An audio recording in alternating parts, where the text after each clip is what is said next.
Dole, employment programs pinalalakas kasunod ng bahagyang pagtaas ng bilang ng may trabaho.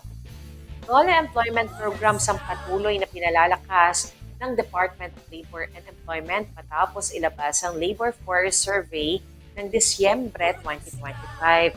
Tinanggap ng ahensya ang datos mula sa Philippine Statistics Authority na nagpapakita ng bahagyang pagtaas ng employment kumpara noong Nobyembre. Ayon po sa Dole, nagpapatuloy ang kanilang mga programa upang maparami ang bilang ng mga Pilipinong may trabaho. Kasabay po nito, pinananatili ng ahensya ang pakikipag-ugnayan sa mga local government units at pribadong kumpanya. Layunin ng koordinasyong ito ang pagsasagawa ng malawakang job fairs sa iba't ibang panig ng bansa.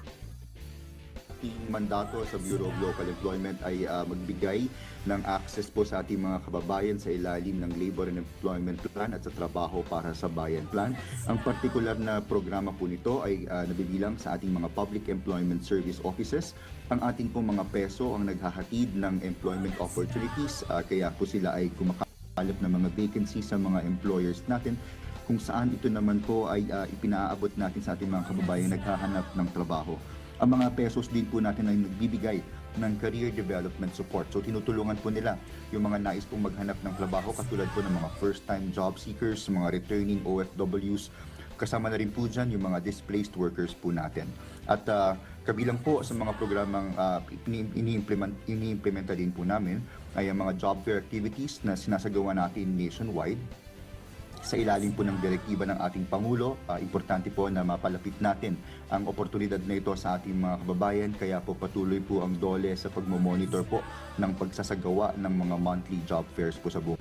Batay sa Labor Force Survey, umabot sa 49.43 million pesos o 49.43 million ang bilang ng mga employed Filipinos noong December 2025. Katumbas po ito ng 95.6% employment rate sa buong bansa.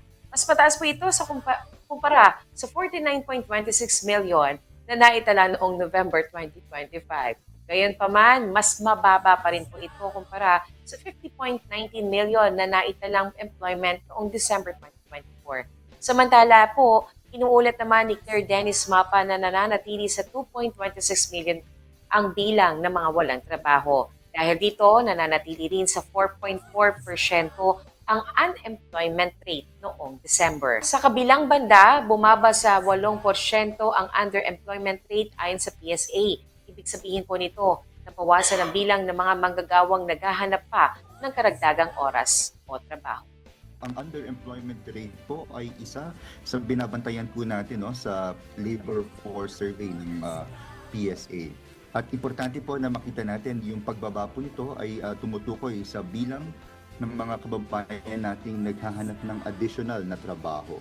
Kaya po sa pinaka-latest na datos nito, masasabi nating dumami o bumaba yung bilang ng mga kababayan nating hindi na po naghahanap ng additional pa na work hours or trabaho po. Kasabay po niyan, Yusek and Sir Joshua, binabantayan din po natin yung wage and salary workers na indicator po. Ibig sabihin yung mga kababayan nating sumasahod po at employed sa regular na employment. At kasama po nito yung pagtitingin natin kung ang kondisyon ng labor market ay nagbibigay ng tinatawag nga nating dekalidad, full-time na trabaho para sa ating mga kababayan.